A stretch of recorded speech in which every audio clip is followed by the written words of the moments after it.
Perfume കൊടുത്ത് കരയിപ്പിക്കാൻ പറ്റും നിങ്ങൾക്ക്? പക്ഷെ എനിക്ക് പറ്റും, എനിക്ക് പറ്റിയിട്ടുണ്ട്. ഞാനിപ്പോൾ കൊച്ചി എയർപോർട്ടിലുള്ളത് എൻ്റെ ഒരു കസ്റ്റമറുടെ വീട്ടിൽ നിൽക്കണം. അവർ നമ്മുടെ അടുത്ത് ബൾക്കായിട്ട് കുറച്ച് പെർഫ്യൂംസ് ഓർഡർ ചെയ്തിട്ടുണ്ട്. അപ്പോൾ ഇവർ മുന്നേ ഒരു സ്റ്റോറി പ്രൊമോഷൻ ചെയ്തപ്പോൾ ഇവർക്ക് വേണ്ടിയിട്ട് ഞാനൊരു പെർഫ്യൂം അയച്ചു കൊടുത്തിട്ടുണ്ടായിരുന്നു. ഇവരുടെ മദറിന് വേണ്ടിയിട്ടാണ് അയച്ചു കൊടുത്തത്.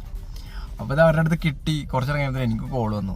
വളരെ കരഞ്ഞിട്ട് നല്ല സങ്കടത്തിലെ വർത്തമാനം പറയുന്നത്, ധാരാളം അയച്ചത്, ഇതിൻ്റെ കാശ് തന്നതാണോ, അങ്ങനെയാണ് ഇങ്ങനെയാണൊക്കെ ചോദിച്ചു കുറേ ഡീറ്റെയിൽസൊക്കെ ചോദിക്കുന്നുണ്ട്. അപ്പോൾ ഞാൻ അങ്ങനെ തന്നതാണ് എന്നൊക്കെ പറഞ്ഞ് അവരെ ഓക്കെ ആക്കി ഞാൻ വിട്ടു. അതായത് ഇതുപോലെ മോളാഴ്ചയാണെന്നൊക്കെ പറഞ്ഞിട്ട് ഞാൻ വിട്ടു. പിന്നെ രാത്രി ഇതേപോലെ മോളും വിളിച്ചിട്ട് ഒരേ കരച്ചിൽ. അവർക്കും വളരെ ഹാപ്പി ആയിട്ടാണ് കരയുന്നത്, സന്തോഷത്തിൻ്റെ കണ്ണീരാണ്. അപ്പം ഞാൻ വിചാരിച്ചു പെർഫ്യൂം ഇത് എന്തത് ഇങ്ങനെ ഒരു പെർഫ്യൂം ഇട്ടിട്ടുണ്ടെങ്കിൽ ഇങ്ങനെ കരയേണ്ട ആവശ്യം എന്നുള്ളത്.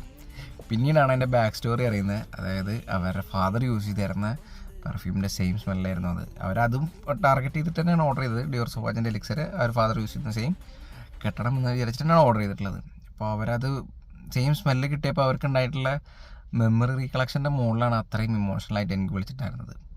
അപ്പോൾ ഇന്ന് ആ കസ്റ്റമറോടെ നാട്ടിലേക്ക് വരികയാണ്. അപ്പോൾ അവർ കുറച്ച് ഫാമിലീസിനും ഫ്രണ്ട്സിനും വേണ്ടിയിട്ട് നമ്മുടെ ഓർഡർ ചെയ്തിട്ടുണ്ട്.